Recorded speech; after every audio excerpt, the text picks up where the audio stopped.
gente vai falar de um tema que remete muito à nossa necessidade pessoal de cada um de nós. E aqui, vamos lá, chegou.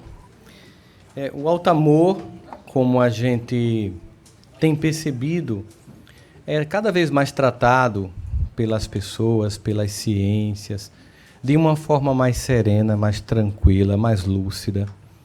Vocês devem ter percebido que, de uns anos para cá, as pessoas, quando estão falando aqui, elas estão falando também dos limites. Vocês têm percebido a humanidade, né? Acho que é como se fosse um trabalho coletivo. Cada um de nós tem percebido que ninguém fala de um lugar para ser ouvido. Nós falamos de um lugar para nos escutar. Não existe uma posição de destaque. É um mundo em que as pessoas vivem as mesmas experiências, com suas particularidades, buscando alcançar as mesmas coisas, cada um do seu modo e do seu jeito. Durante muito tempo, essa ideia foi tratada como se fosse algo que fosse rápido, pronto e acabado. E talvez, quando a gente entrou na área do fast food, parece que a mente humana ou o desenvolvimento emocional fosse tão rápido quanto um Big Mac, mas não é assim. Seria tão bom que fosse, ou seria terrível que fosse, porque, obviamente, e Márcia sabe muito bem disso, a pressa é inimiga da refeição. Né, Márcia? E a pressa é inimiga da evolução.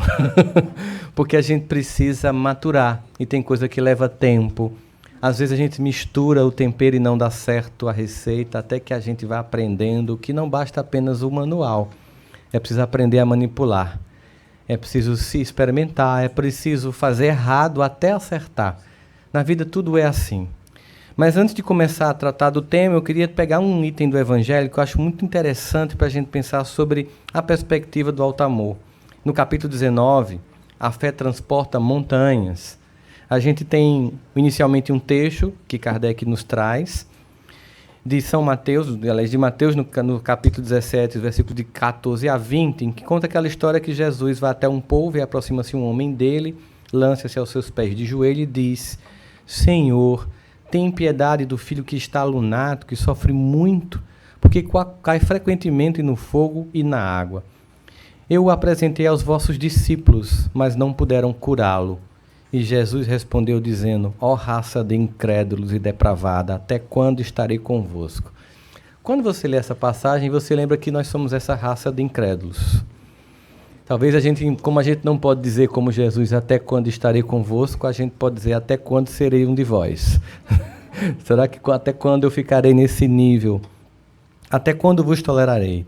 Trazei-me aqui a criança. E Jesus vai, como a gente conhece, cura, expulsa, enfim. E aí vem o comentário. No sentido próprio, é certo que a confiança nas próprias forças torna o homem capaz de executar coisas materiais que não pode fazer quando duvida de si próprio. Percebe que aqui a gente está antecipando psicologia positiva em muito tempo? Certo? No sentido próprio, é certo que a confiança nas próprias forças torna o homem capaz de executar as coisas materiais que não podem fazer quando duvida de si próprio. Emmanuel mergulha em pensamento e vida nisso aqui. Mergulha para mostrar os meandres psíquicos por trás da capacidade do indivíduo de determinar a sua própria existência. Quando Andrei nos colocava hoje de manhã que não é o trauma que é o problema, é a minha reação ao trauma, está trazendo para você o poder. Para muita gente isso é confortável, mas para as pessoas que ainda querem encontrar culpados ou ainda se acovardam, isso é constrangedor. Porque não há mais a quem culpar. E eu vou ter que agir? Eu vou ter que começar a agir. Mas eles continuam, mas é unicamente no sentido moral que precisa entender essas palavras. Isso aqui é importante dizer pelo seguinte: existe hoje, e existe uma autora que eu também adoro, e a Suzana também adora, que é a Brené Brown. É fantástico, e o Andrei também, para ele não ficar se sentindo discriminado, ele acabou de dizer isso. Eu acolho a tua criança também, meu irmão querido. Que ela deixa bem claro o seguinte: existe hoje no ar um discurso implícito e explícito que tem provocado angústia e dor em milhões de seres humanos. É um discurso que todo mundo tem que ser um sucesso. Todo mundo tem que ser brilhante. Todo mundo tem que ter milhões de seguidores. Todo mundo tem que ser fotografado e visto. E a gente começa a pesquisar isso e perceber que por que as pessoas que alcançam tudo isso, em grande maioria, não são felizes? Por que as pessoas que chegam do outro lado do pote, do arco-íris, encontram sucesso, beleza, poder, visibilidade, não necessariamente encontram a felicidade e o êxtase e entram em processo de desconstrução psíquica? Por que isso acontece?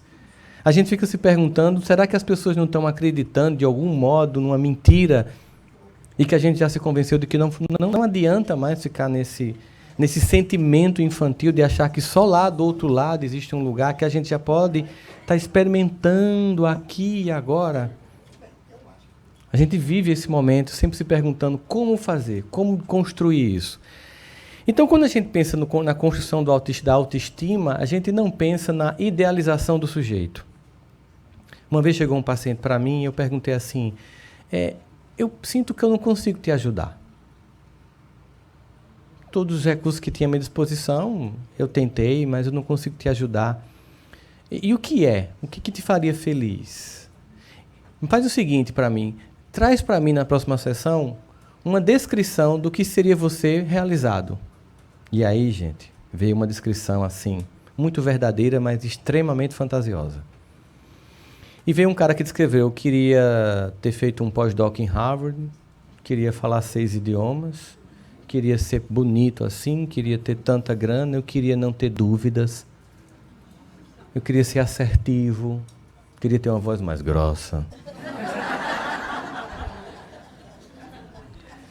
Depois que ele colocou aquilo ali, eu acho que a maior parte de nós, em algum momento, cria esse X-Men. É como se fosse uma versão plus de nós mesmos, né? E eu disse, há quanto tempo você tem essa imagem na sua cabeça? Há muito tempo, isso para mim é um motivador. Eu disse, me desculpa, isso não é um motivador. Essa tua versão X-Men aí, ela não te diz para onde você vai, porque isso é uma loucura. Ela te diz onde você não está. E isso é a segunda loucura. Esse X-Men que você criou não diz para você onde você pode ir. Ele diz todo dia para você te humilhando. Olha quem você não é, seu idiota, seu incompetente, seu imbecil, seu incapaz. Mas eu te faço uma proposta. Qual é? Faz o seguinte, pede para esse X-Men que você criou encarnar e viver tua vida para ver se ele suporta. Se ele suportar a vida que você leva e continua vivo, o que já é uma coragem grande, aí ele é muito massa mesmo. Mas no mundo da fantasia de Harry Potter, a minha idealização é perfeita e nunca tem problemas e nunca tem dificuldades. Assim é fácil. Mas no real, a gente está aqui todo dia construindo, ralando. Todo dia. Vocês viram Andrei e Suzana falando que vieram para aqui hoje, cada um com suas angústias, mas vieram. Como vocês, como qualquer um de nós. Quantas vezes é com as angústias mesmo que a gente vai? Como diz Emmanuel, com os joelhos desconjuntados, mas continua caminhando. Ou como diz Dolly, continue a nadar, continue a nadar. O importante é a gente entender que a construção da autoestima e de um auto-amor não é fruto de uma idealização, nem das relações, como o Andrei muito bem colocou, com os nossos pais, nem de uma idealização de nós mesmos. Eu não posso me amar somente quando e se eu me tornar essa criatura que eu planejei para mim como a idealização do eu. Quando a gente vai estudar o desenvolvimento da personalidade, a gente percebe que existe sim o eu real e o eu ideal. Esse eu ideal é sim um lugar onde você coloca expectativas para você ir movimentando-se. A gente chamaria, no ponto de vista espírita, a lei do progresso. Eu preciso ter metas para poder continuar, senão eu estaciono. E a lei do progresso vai operar com minha vontade, sem minha vontade. Como você viu e Andrei muito bem colocou, não existe uma opção. A gente pode optar por quando, mas como a gente vai fazer, o que a gente vai fazer, essa evolução pessoal. Então, muitas vezes, essa angústia que eu sinto de não me aceitar é algo que me convida a entender que eu só vou conseguir esse auto-amor quando ele for um auto-amor para agora. Não é um auto-amor para amanhã. Não, eu vou conseguir me amar quando eu perdoar. Eu vou conseguir me amar quando eu me perdoar. Eu vou conseguir me amar quando eu conseguir ser um cristão, né, com mais intensidade, quando a minha fé for mais significativa. Ou pessoas que vão usar outros parâmetros, quando eu tiver um corpo mais idealizado. Cada um vai estabelecer assim critérios de auto-amor. E esse alto amor vai ficar cada vez mais distante, porque a grande angústia da gente é se perguntar às vezes, assim, vocês já se constrangeram com o amor de Deus? De você sentir-se amado por Ele no momento que você não estava se amando profundamente, naquele dia muito ruim, e você sentir que Ele se apresenta através de uma circunstância, de uma pessoa, e perceber Ele está aqui dizendo, ó, eu amo você. E esse constrangimento desse amor é porque é um amor incondicional. E isso é uma coisa que a gente compreende intelectualmente. Emocionalmente, para nós é incompreensível. Porque o nosso tipo de amor, ou para conosco mesmo, ou para com os outros, é um amor é condicional. Né? Eu tenho um amigo que uma vez chegou para mim, Rossandra, eu finalmente encontrei a mulher da minha vida. E eu perguntei, e o que é que essa tem que as outras 6 anteriores não tinham? Era bem essa lista, né? E ele saiu com aquela descrição bem tipicamente do adolescente, né? Ela adora as mesmas séries que eu gosto, acredita? A gente escuta as mesmas músicas, a gente lê o pensamento um do outro, a gente passa horas no telefone se falando. Eu disse, mas isso é um tédio, não um relacionamento. Porque o que é que você acrescenta a ela e ela acrescenta a você? Porque é bom quando um gosta de outra série e diz assim, vê essa. É bom quando um gosta de outra cor e diz, vamos experimentar essa. É bom essa divergência, essa diferença que está provocando crescer. O que é que eu aprendo com quem pensa comigo, como eu penso, né? Eu chamo de conversa de lagartixas. A pessoa fala, tá. É mesmo. E eu também acho isso. Verdade. Então não há discordância, eu não crio novas ligações sinápticas para tentar construir novos raciocínios, novas possibilidades, porque eu estou preso a um Narciso espelhado em você. Como diz Caetano, Narciso acha feio que não é espelho, né? Mas Narciso morreu afogado. Esse amor próprio não é esse amor infantilizado, é um amor próprio de aceitação da condição e pensar assim, mas Deus me ama assim. Já teve vez de eu estar assim em casa, mas Deus me ama assim. E o perfeito ama esse imperfeito que eu sou, então só me resta uma alternativa que é amar esse imperfeito. Se Deus quer perfeito, ama o imperfeito, por que eu não vou amar esse imperfeito? Talvez as pessoas pensem assim, você pode, as ciências de comportamento podem falar, ou as religiões de um modo geral, que você tem que aprender a se aceitar como é. Mas se eu aprender a me aceitar como é, não pode ser que me paralise e eu não me transforme? Bem essa questão. E se eu me transformar, não quer dizer que eu estou dizendo que eu não me aceito como eu sou? É como se fosse uma coisa que compete. Joana de Ângeles faz uma proposta inteligentíssima sobre isso. Já foi falado aqui por Andrei e por Suzana. Então você desenvolve uma resignação dinâmica. É um conceito que eu acho que ela apresenta as ciências do comportamento. Você olha para o que você tem, para o que você vivencia, para o que você experimenta, com gratidão. Porque é fruto de muito esforço, de muita ralação. Não é fácil, não foi fácil, nem tem sido e não vai ser. Porque não tem nenhum tipo de crescimento. Não existe músculo que cresça sem exercício. Não existe cérebro que se rejuvenesça sem provocações. Não existe espírito que se avance sem nenhum tipo de instigação. Então vai ser difícil. Porque, inclusive, quando é fácil, a gente estranha, né? Tá fácil. Tem alguma coisa errada aqui. Não pode ser só isso. Vocês já marcaram questão errada porque estava tão fácil que vocês marcaram outra porque era aquela mesma ali. É pegadinha. É pegadinha de vestibular. Mas na vida espiritual não é assim. É um esforço, porque a gente necessita desse esforço. Porque o ócio provocaria destruição, como nós vimos na palestra de quinta-noite. Então, a gente tem que pensar nesse desenvolvimento da autoestima, levando em consideração algumas categorias, alguns aspectos. Tem o que a gente chama de aspecto cognitivo, que é o autoconceito que eu tenho de mim mesmo, e tem uma poesia de Fernando Pessoa em que ele apresenta um autoconceito bem interessante. Ele diz assim, eu sou algo entre aquilo que eu quis ser e o que quiseram fazer de mim. Nada como um poeta para dizer o que a psicologia tem não sei quantos livros para dizer, né? A poesia, vai lá e captura e antecipa. Eu sou algo entre aquilo que eu quis ser e o que quiseram fazer de mim. Então tá, existem aqui 2 padrões.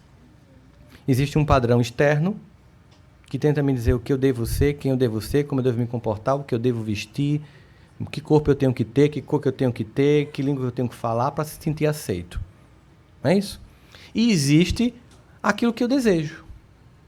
Andrei estava falando da luta dele na aceitação. Aos 20 anos, ele começa o processo de aceitação dele. Ele simplesmente deixa de querer ser o que os outros querem e finalmente começa a ser aquilo que ele deseja ser.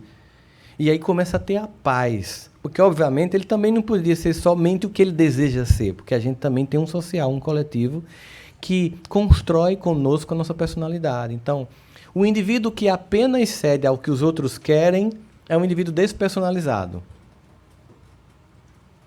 Vamos comigo ali na cantina?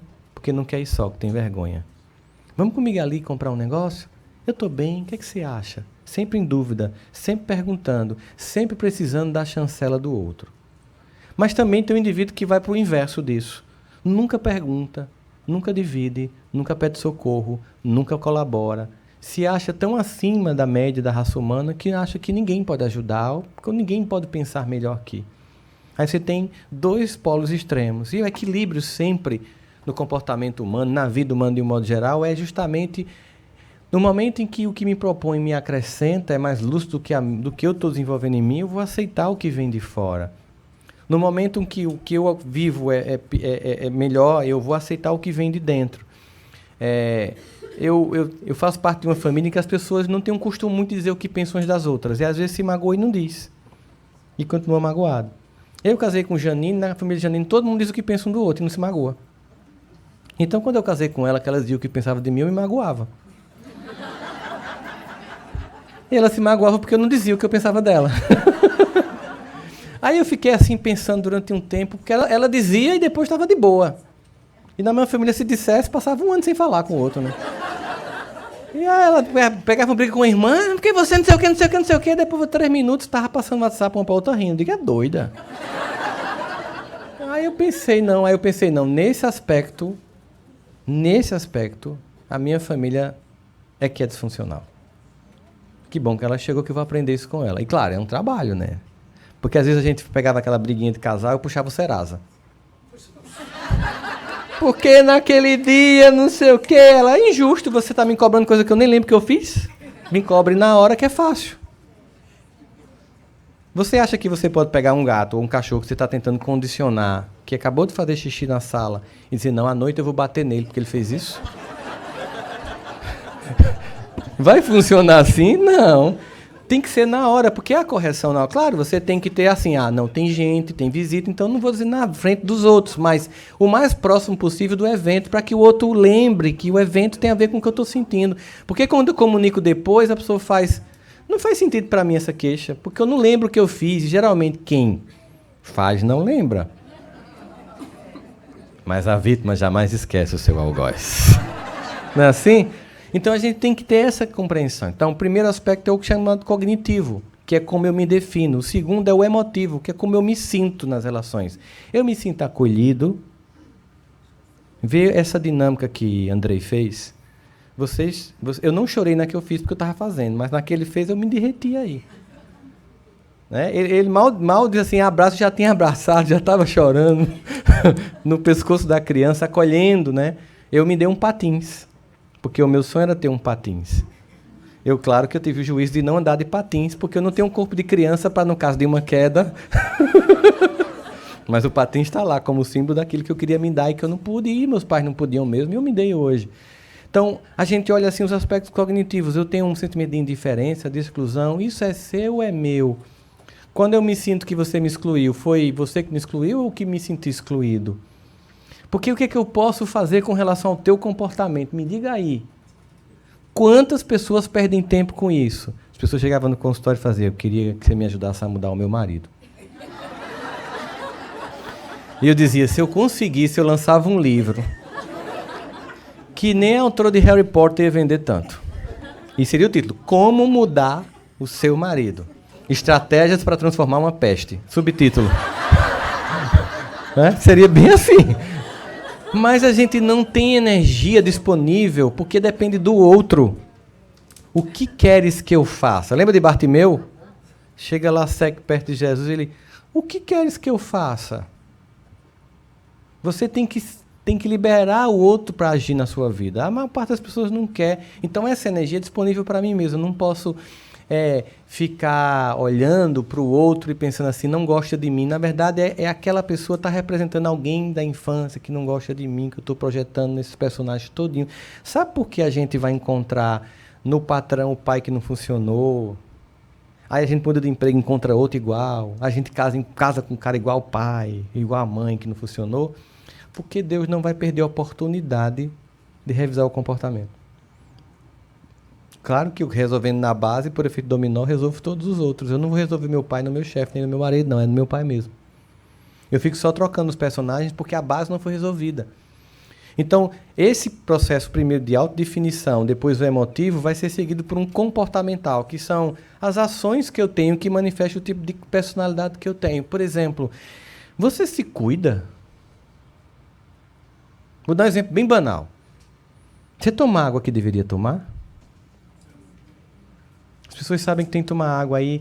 Então, tenho pressa para fazer para os outros, mas não para você. E você não toma água. Você se hidrata? Você chega em casa e faz uma massagem nos seus pés? Você pega uma vela cheirosa que você acende quando chega a visita e acende para você? E coloca no seu banho com uma música gostosa e cuida de você como cuida de uma visita? Já fez esse ritual? Eu sou da época em que tudo de bom era para os outros. Tinha assim, a louça das visitas, a sala das visitas, a toalha da visita e a gente lá, rasgada. Assim. Chegava a visita, por isso que ninguém podia receber surpresa, porque tinha que montar o teatro. Aquela sala da visita a gente só sentava no Natal. Basicamente no Natal, numa grande festa de aniversário. E aí tudo de bom era para a visita. Inclusive chegava o ponto de o casal sair do quarto para a visita ficar. E você ir pro quarto do filho e o filho pra sala, porque era no... E o cachorro ia pra rua. Que alguém, o último, paga a conta, né? Então você percebe que você tem aí um ritual de desamor próprio. E hoje já avançou, hoje não tem mais isso. Muita gente já... Ninguém vai chegar na casa e oferecer a própria cama para uma visita. Você oferece um quarto e ainda pensa assim... E a pessoa tem que estar feliz, porque ela nem está pagando Airbnb. Nada pessoal, viu? Estou muito feliz lá, viu? Super feliz. Andrei está dizendo mesmo a Suzana aqui. A alegria de ser recebido. Antigamente as pessoas tiravam o melhor para dar para os outros. O que a gente dá de melhor para os outros é afeto. De ser recolhido. Não tem mais isso. Então, que comportamentos de autocuidado eu tenho? Será que eu me medico realmente como deveria? Será que eu presto atenção aos meus sinais e sintomas? Quantas vezes no piloto automático eu não percebo que eu... Teve um dia, gente, eu estava indo para o consultório. Tu não ouviu não, né? Depois eu te conto, Rô. Teve um dia que eu estava indo para o consultório e eu tenho dificuldade de ir no banheiro mesmo. E quando eu estou ansioso, aí trava geral. Desde a infância isso. Mas tem uma explicação que eu não vou contar para vocês não, que é muito traumática. É, bem traumática e não rola não. No centro espírita não rola não. E aí, o que acontece? Eu fui pro consultório sentindo que eu tinha que ir no banheiro, gente. E aí eu fui. E quando eu sentei no carro, no meio do caminho, não veio somente o prenúncio, veio o próprio. Entenderam, né? Eu tentei ser o mais sutil possível. E eu voltei para casa dizendo para mim assim, que bom que isso aconteceu com você, para você ver a que nível chegou o seu desrespeito com você mesmo. Aí você vai fazer o seguinte, você vai ligar para o consultório, desmarcar todos os pacientes e vai para casa. Vai no banheiro primeiro, troca a roupa, toma um banho e pensa que você nunca mais pode fazer isso com você. Eu chegava nas cidades desidratado, voando para lá e para cá, para lá e para cá, média 70 voos por mês no Brasil, você imagina isso, são 22 dias de palestra no mês. Eu chegava desidratado e aí eu chegava cansado, morto. E aí um dia eu recebi um vídeo no WhatsApp falando da importância da água, especialmente em aviões. E por que eu não tomava água? Para não fazer xixi. Mas por que eu não queria fazer xixi? Para não levantar as pessoas que estavam do meu lado. Isso é falta de amor.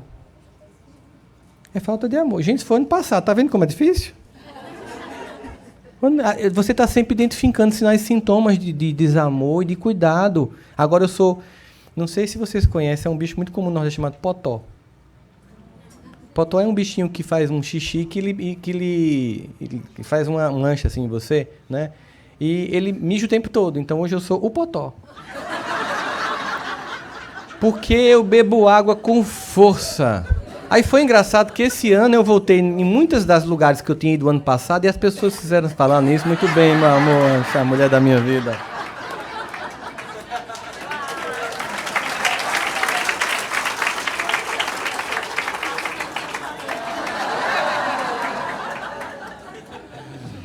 Mas você imagina isso, gente? Eu voltei para as cidades que eu estava indo e as pessoas fizeram assim: você fez alguma plástica, alguma coisa? Porque você está mais novo, você estou hidratado. Simplesmente hidratação. E aí eu fui perguntar: por que eu não bebo água? Um dia eu tava no aeroporto Santos Dumont, é uma das decolagens de pousos mais lindos que existem. É uma coisa assim única. E eu tinha a maior vontade de filmar. Por que vão pensar de mim filmando um... Aí eu tô pagando essa passagem, que pense o que quiser passar. Aí eu ainda fiquei narrando, gente, ó que lindo. Decolando no Santos Dumont. Olha só, olha o pão de açúcar. E o cabo do lado olhando pra mim assim, tipo... Olhei pra ele e fez... Ele não sabe como essa criança precisa disso. Como é cuidar-se. Como é olhar para você sem a fantasia. E sem achar que tem que ter essa coisa do excesso. Então, comece a anotar. Lembra da história que eu contei de Thomas Alva Edison? Que o cara perguntou a ele: mas desista porque você fez 1000 tentativas. Ele disse: não, eu vou continuar porque agora eu sei como não fazer a lâmpada elétrica. Você já anotou as que deram errado? Pensei, peraí, fulano deu errado por isso você cai em 1000 relações erradas. Porque você não faz anotações. Então a gente precisa concretizar essa experiência. Quais são... imagina uma pessoa que se admira muito, muito, muito, muito, muito. Tipo, Divaldo Franco vai te visitar, vai passar o final de semana com você. Como você trataria ele? Nossa, você chega assim, nossa, né? Então, comece a fazer isso com você mesmo. Comece a fazer. Não precisa ser todo dia, porque nem dá, obviamente. Mas será que a gente não pode, no final da noite, qual o carinho que eu vou fazer em mim hoje? Sabe? O que eu vou fazer por mim hoje? É muito comum, por exemplo, hoje, eu estou assim cansado nos cantos, eu chego num hotel ou no aeroporto, eu vou para uma casa de massagens. É um presente que eu me dou. Eu tô cheio doído, não sei quantos voos, não sei quantas horas. Peraí que eu vou aí, tem um Bud Spa. Bud Spa é uma franquia de massagens que tem. Aí tem massagem ayurvédica, massagem relaxante. Às vezes você não pode pagar a massagem, compra aqueles equipamentozinhos, vai, ó. Tem um assim que abre assim, que faz um cafuné tão gostoso, chega a arrepia a pessoa assim. Simplesinho de arame. E são sintomas de cuidar. O que eu faria pelo outro? Porque a gente já ouviu muito, será que você serviria seu parente como você serve a visita? Estou falando de outro nível agora. Será que você se serviria como você serve as visitas? E esse é um ritual. Andrei falou de uma coisa que eu concordo profundamente com ele. Precisamos desenvolver intimidade com Deus. Intimidade é esse relacionamento diário. Precisamos desenvolver também intimidade conosco. Intimidade é esse relacionamento diário. Gestos de cuidado diário. Você sabe que quando eu estou triste, eu estava extremamente ansioso, porque quando eu estava vindo com o Janine para cá, primeiro cancelaram o voo, porque a gente ia pousar em Fort Lauderdale. Depois disseram que o voo voltava. Aí Janine vai para Recife, eu estou no aeroporto indo para o Rio, quando ela chegou lá, cancelou o voo de novo. Eu disse, mas agora a gente vai para essa viagem de todo jeito. Nem que eu pouse no Texas e vá de carro, não sei. E no meio do caminho a gente foi resolvendo, eu consegui comprar uma outra passagem por outra companhia, ainda tem que cancelar que eu já comprei, para ir para Miami, para aquela coisa todinha. Quando a gente chega no aeroporto, o avião que Janine pousa fica 40 minutos sem ela poder descer, porque não tinha finga disponível para poder ela sair, nem escada. Porque o aeroporto de São Paulo é o maior da América Latina hoje em movimento, está muito intenso, está voltando a economia, é aquela coisa agoniada. E eu disse, meu Deus, o embarque. Aí eu botei a Noviça Rebelde aqui. Peraí, deixa eu ver. Eu gosto de ouvir a Noviça Rebelde. Quando eu tô triste, eu tomo banho com sabonete Johnson. E eu agora já sei. Eu agora já sei que é porque eu não tinha direito a sabonete Johnson. Não, eu tenho um sabonete Johnson, né? Eu tomo um banho de sabonete Johnson. Aí eu visto uma camisazinha, sabe aquelas camisas que vocês compram aqui pra dormir? Eu sempre que venho eu compro. A Janine até pediu pra eu comprar, que ela rouba minhas camisas de dormir, aí ela usa, né? Aí você, boy, vai, você se deita assim, cuidando de você. Foi difícil, foi um dia difícil hoje, as coisas não saíram como você queria, você não conseguiu alcançar os objetivos que você imaginava, e pior, você cometeu um monte de erro hoje de novo. Mas cuida, amanhã começa novamente. Como diz a mensagem que está ali, né? Todo dia é uma chance para a gente fazer um começo diferente, novo. Esse é o aspecto desse amor mais consciente, mais lúcido, mais voltado para as características de um ser humano que não está ali muito preocupado com essa coisa de eu tenho que atender o padrão que estão estabelecendo para mim. E depois disso nós temos a relação que a gente chamaria de aspectos espirituais. Porque claro que existem reflexos do passado, mas vocês têm percebido cada vez mais o quanto se tem centrado nos aspectos dessa encarnação? Vocês têm percebido isso? Porque muita gente quer usar o passado como desculpa por uma inabilidade no presente. É karma. E não é karma, não. É falta de atitude. É falta de cuidado. Falta de amor. Falta de zelo com você mesmo. Imagina o sentimento do filho pródigo voltando era de eu não mereço nem a condição de filho. Para ele foi uma quebra de paradigma punitivo o pai abraçá-lo.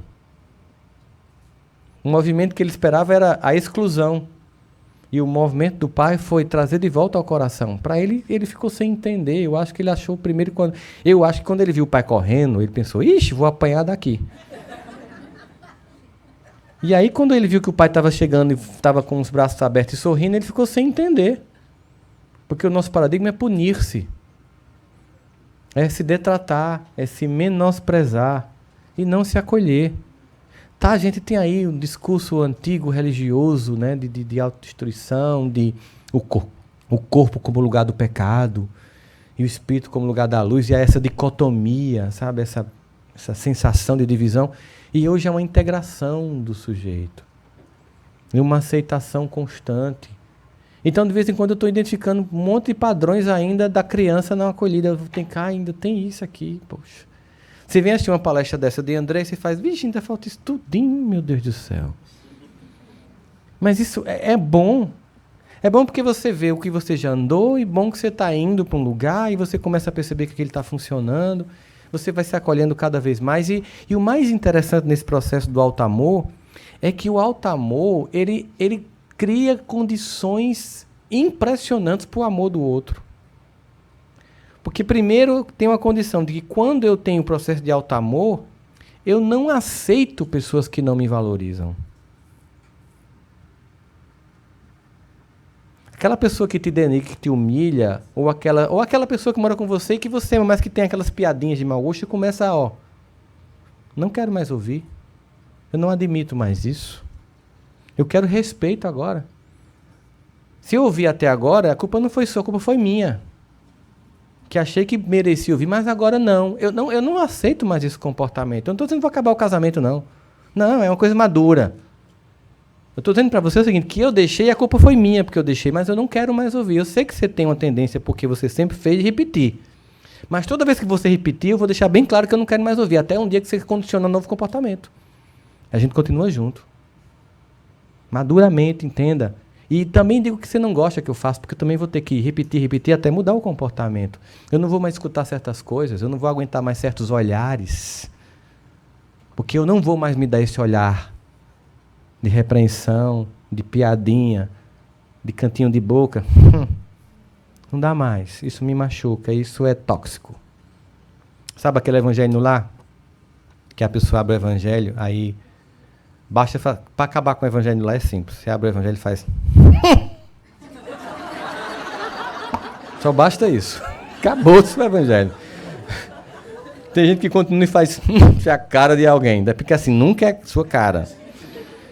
Então, é esse lugar em que eu estou olhando para mim de uma forma mais madura e acolhendo. E esse acolhimento não é paralisia, porque Joana de Ângeles nos propõe. Resigna-se dinamicamente. Eu não posso agora. mudar isso. Então eu tenho que acolher, eu tenho que aceitar, porque isso que hoje é para mim já pouco é sintoma de que eu posso mais. Mas isso que hoje para mim é pouco foi o muito que eu quis no passado. Então eu tenho que memorar, porque isso que para mim é pouco hoje, eu ralei muito para chegar aqui. Então eu tenho que comemorar que eu cheguei aqui. E vou comemorar que eu acho que dá para ir mais longe, porque significa que eu já estou mais forte. Por isso eu estou insatisfeito. Mas eu tenho que ter essa insatisfação tranquila, no sentido de que eu vou avançar e não de ficar mal-humorado, azedo ou ingrato com a vida, porque eu caminhei. Comemorar os passos dados. Sabe a importância? Essa ideia do auto-menosprezo, ela é tão tóxica para a gente. E aí, por isso, porque a gente é tóxico, a gente atrai relacionamentos tóxicos. Pessoas que te denigrem, que te humilham, que te desvalorizam, que te menosprezam, que te sabotam. E às vezes essas pessoas fazem de forma tão sutil que você nem percebe. Porque é feito de forma tão sutil, assim, parece que está ajudando, mas não está. Mas no fundo está criticando. E você tem que dizer para o outro, mas isso, você pode nem ter feito isso com intenção de crítica, mas eu estou sentindo assim, viu? E a pessoa pode pensar, poxa, eu talvez nem tenha achado que eu estava criticando, mas inconscientemente talvez eu tenha tentado criticar mesmo. E a relação cresce, gente. Isso é o Windows? A relação cresce. Eu não, é Apple. Eu conheço o som dos dois. Então a gente tem essa a vontade de crescer. E a gente tem os aspectos negativos de uma autoestima negativa, é que essas pessoas elas se criticam demais. Elas não suportam críticas. Sabe por que elas não suportam críticas? Porque elas já se criticam demais. Elas já estão tão cheias de autoacusação que qualquer uma que venha fora já é copo cheio. E às vezes uma crítica que eu estou fazendo para você que é legal, que é lúcida, que é interessante, que pode te acrescentar, mesmo que eu não esteja fazendo da melhor forma possível, não esteja sendo feita de forma delicada, mas se você tiver um pouquinho de maturidade, você vai dar um desconto na minha forma para ficar com o meu conteúdo. E dizer, poxa, não, Andrei falou isso aí, foi até meio chato na hora que ele falou, mas agora calmo, pensando, pô, ele tá certíssimo, caramba, tá certíssimo. Eu tenho que levar em consideração. E eu tenho que levar em consideração, sobretudo, a opinião de quem mora comigo. Lembro que chegou uma paciente para mim e disse assim, olha, eu pensando muito bem, acho que você está certo, a gente não deve dar importância à opinião dos outros, não. Eu não dou mais opinião à importância da minha mãe. Alto lá. Cuidado com a radicalização que você está fazendo inconveniente dos conceitos. A opinião da sua mãe é uma opinião importante. Mesmo que você discorde, o respeito faz com que você tenha que escutá-la. É diferente da opinião de um colega de trabalho que está tentando te destruir. Tentando minar a tua autoestima para tomar o teu lugar, para sabotar a vaga. Ou daquele relacionamento afetivo tóxico está tentando destruir. A opinião de pessoas importantes, elas são importantes. Mesmo que chegue para dizer, minha mãe, eu sei que é a melhor das intenções, mas isso aí que você está fazendo não vai funcionar para mim. Eu sei que na sua época foi assim. Sabe, por exemplo, quando as primeiras mulheres foram se divorciar, o que as mães diziam? Você vai ser falada, minha filha. Não faça isso, você vai ser destruída. Mas esse homem me bate, mas você tem que suportar. É porque essa mãe não amava? Não, é porque era o padrão dela. Mas você escuta esse padrão de mamãe, eu sei, mas agora é diferente. Eu ainda vou pagar um preço, mas vai ser diferente. Então vou ter que ir para esse lugar. Então a gente começa a perceber que essas pessoas são muito indecisas, porque não confiam nas próprias escolhas, por um lado, e não querem pagar o preço das próprias escolhas por outro, querem sempre dividir com alguém. Então sempre pede sua opinião, porque se der certo o mérito é dela, se der errado a culpa é sua. Bem simples a equação. E muitas vezes você num relacionamento, para poder ajudar outro, diz assim, eu não vou dizer para você o que eu faria, porque é preciso que você faça a escolha. Para você crescer, para você aprender, para você entender como é, porque é assim que as coisas vão funcionando. E eu não posso culpar se der errado. Eu tenho um amigo meu, um terapeuta chamado Alexandre, eu esqueci o nome dele agora, Coimbra, Alexandre Coimbra. Ele faz parte comigo do programa da Fátima, nas quintas ele vai nas quintas e eu vou na sexta. E ele é uma figuraça. Ele mandou um inbox no Instagram para mim, a gente se encontrou, Janine já conhece, é um ser humano maravilhoso, sabe? Ele só eu estava caminhando com o meu filho, eu fiz uma festa de aniversário, e meu filho, um amigo tomou um brinquedo dele que ele não queria, ele foi e expulsou o menino. Aí chegou esse pai, o senhor tem que ir ali comigo resolver um problema. Que foi? Eu expulsei fulano da festa. Aí foi no canto, né? Porque eu pedi para ele não pegar no meu brinquedo e tal, e ele pegou no meu brinquedo, e aí eu tô indo agora. Aí ele fez, mas meu filho, como é que você faz isso? Você expulsou ele da festa. Ele fez, alto lá, volte 2 casas. Eu não pedi para você me repreender, eu já estou muito mal com isso. Eu quero que você me ajude a resolver. Não sei se é índigo, blue, se é índigo, não sei o que lá, isso é cristal, ouro, diamante, né? E ele fez, saí roçando, quando ele disse aquilo, eu disse, poxa, realmente, ele me chamou para ajudar ele. Ele já estava, quando ele disse para mim que tinha feito uma besteira, ele já estava com consciência. Para que eu dizer de novo? Para que eu vou pisar você de novo? Aí, por que você vai se pisar de novo? Você já está se sentindo mal. É o que Buda chama de sofrimento do sofrimento. Vai sofrer porque já está sofrendo, já está mal. Pô, já. Eu lembro que a gente encontrou um casal. Eu não vou contar exatamente o que eu disse não, porque foi muito punk. E a gente encontrou esse casal e pessoas que têm hiperatividade, elas muitas vezes não têm filtro. Aí vem um pensamento e não consegue bloquear.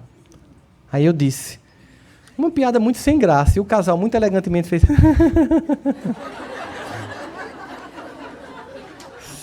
Mas sabe quando você acaba de dizer, e assim que você disse, você disse, eu não acredito que eu disse. Gente, pelo amor de Deus, a Jane olhou assim pra mim, o casal saiu, quando o casal foi saindo, a Jane olhou pra mim, quando ela ia falando, meu amor, nada do que você disser vai me deixar pior do que eu já tô. Por favor, vamos sair daqui, que eu não tô me aguentando mais. E foi uma experiência boa, porque agora eu faço... Segura, sabe? Você vai... Mas punir o outro que já está sentindo que errou, é para ser corrigido. O filho pródigo queria ser punido. Mas a volta dele já era consciência. Para que punir? Eu sei que às vezes os pais, por exemplo, fazem isso, é muito comum, né? Você faz uma grande besteira que os pais avisaram que ia dar em besteira, e quando você volta para casa, aí fazem... Eu disse a você, não disse, eu não avisei. E passa o dia todinho passando na sua cara, é horrível.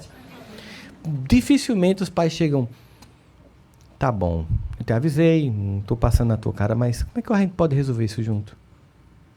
O que a gente pode fazer? Muda a postura. Não é assim que a gente faz? Quando você for dizer de novo, pode dar errado, a pessoa escuta. Porque ela vai perceber realmente, da última vez eu tentei. Porque quando o filho tenta, ele não tenta porque está querendo degladiar com você, é porque ele precisa construir as próprias experiências. É simples assim. Como a gente fez com os nossos pais. A gente teve que construir nossas próprias experiências. E mesmo sabendo que vai dar errado, a gente pensa, mas pode ser que comigo dê certo. E quantas vezes não dá mesmo? Com você deu certo? Não, mas comigo deu certo. A coisa fluiu. Então, no seu tempo era diferente, no meu é um outro. A gente tem esses aspectos negativos. Os aspectos positivos é não viver culpado. Lembra de Joana? O ser consciente nem se culpa, nem se justifica, apenas se transforma. Olha o exemplo que eu acho legal disso aqui, é o exemplo de Saulo, encontrando Jesus em Damasco. Porque olha só o que é o foco no alto amor e o desfoco na culpa. Toda vez que você vai percebendo características de Saulo quando vira Paulo, você vai percebendo que Jesus realmente tinha que chamar esse cara para o negócio. Ele tinha que vir para cá, né? Porque ele chega, e vamos entrar no psiquismo dele, ó. O psiquismo do cara é discípulo de Gamaliel, mais lúcido e amoroso comentador da Torá. Ele aprendia com esse homem. Ele era um doutor da lei, ele conhecia a lei, mas ele era ao mesmo tempo um judeu cosmopolita. Ele era ao mesmo tempo judeu cidadão romano. Ele tinha dupla nacionalidade. Imagina isso aqui, é mais ou menos como ter passaporte americano e passaporte brasileiro ao mesmo tempo, e ser rico lá e aqui. Mais ou menos isso. Se achava, obviamente. O ego dele era lá em cima. Ele tinha uma visão, mas ele era um homem muito coerente naquilo que ele acreditava. Ele acreditava que aquela forma de vivência da religião dele era a única correta. Mas ele, o povo dele, todos os profetas antes dos pais, dos avós e dos avós deles, cantaram em salmos a vinda de um Messias. Todos eles esperaram esse homem, todos eles suportaram desertos, suportaram destruição do templo, ficaram presos na Babilônia, ficaram presos anos e anos a fio no Egito e suportaram porque eles estavam criando a ambiência psíquica para a vinda do Messias, o lugar da vinda do Messias. Sempre era o grande motivo deles suportarem tudo isso. Aí o Messias vem. E Saulo, nem, como a gente diz no Nordeste, nem tchuiu. Nem sacou, nem percebeu, nem aí. E aí, por um motivo místico, não muito claro, pela voz do Cristo, ele percebe que Jesus é o Messias. Se coloca no lugar do Saulo. Primeiro movimento comum, se destruir em culpa. Mas como é que eu passei a minha vida estudando a Torá para esperar esse homem chegar?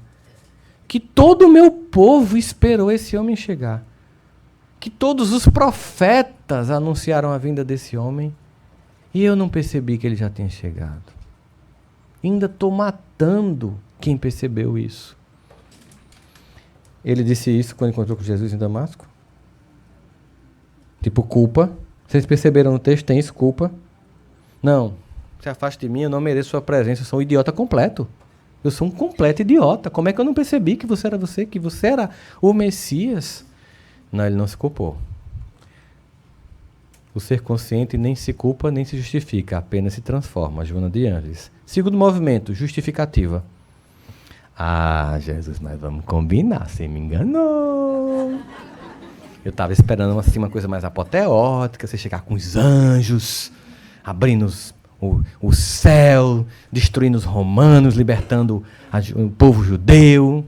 Aí você nasce numa manjedoura, disfarçadinha ali, uma vida comum, filho de um carpinteiro, de uma mulher comum. Na perspectiva de Saulo, então, comum em João e José, obviamente. Ele se culpou? Ele se justificou? Não. O que é que ele fez? A frase famosa. Que queres que eu faça? Entenda a força dessa frase. É assim, ó. Ok. Eu errei até hoje. Como é que eu conserto? Percebeu? Não perdeu tempo se culpando. Não perdeu tempo se desculpando. Ganhou todo o tempo se transformando. Simples assim. Agir. Sim, aí quando termina ele pergunta, o que queres que eu faça? E Jesus não dá receita de bolo. Como é que eu sei? Entre na cidade e o mais lhe será dito. Porque eu só sei se você vai ser fiel no muito, se você for fiel no pouco, não é assim? Quem é fiel no pouco é fiel no muito. Como é que eu vou te dizer? Imagina que ele dissesse, você quer que eu diga? Vamos lá, começando, anota aí, troca o nome. Porque esse nome Saulo é muito judeu e meu objetivo por você é mais cosmopolita, eu preciso de Paulo. Porque a gente vai abrir umas franquias. Tive uma ideia massa, a gente vai abrir umas franquias, você vai tomar conta das franquias, você abrir, vai estabelecer a norma, treina a galera para saber como atender e tal, aí vai abrir outra franquia. Mas para a galera da franquia anterior não desandar, manda umas cartinhas, umas epístolas para eles manter o ordenamento. Aí você vai viajar. E tem mais, ó, pessoal que a sua família vai lhe odiar, porque você vai trair a fé deles. Você não vai mais ter direito a nada e vai ter que viver do suor do seu trabalho. Vai pro TA. Vão te apedrejar, vão te cuspir, vão te humilhar, vão te prender. E numa viagem que fizer na Roma lá, vai ter um cara na época chamado Nero. Ele vai ter um surto psicótico um dia e vai tocar fogo na cidade. E vai fazer uma coisa que vai ser muito comum num país que eu ainda vou fundar, chamado Brasil. Vai culpar oposição. A culpa é da oposição. E a oposição vai ser você. Você vai estar lá. E aí ele vai descer para sua cabeça. Topa? Aí você olha e fazer. Foi bom te conhecer. Eu vi que você é o cara mesmo. Vou voltar lá para a Judéia, vou começar a estudar, mas não dá, é muito... Não dá para dizer isso, não dá receita de bolo que as pessoas pedem quando chegam na instituição espírita com nome para desobsessão. O que é que eu faço? Comece. Ama, trabalha. Não é isso? Disciplina, disciplina, disciplina. E eu queria terminar com uma música.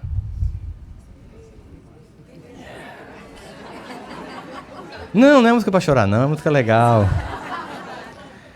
É uma música de um autor brasileiro chamado Donnie Black, que ele diz o seguinte, olha como a música é linda. Eu sou maior do que era antes. Eu estou melhor do que era ontem. Eu sou filho do mistério e do silêncio. somente o tempo vai me revelar quem sou.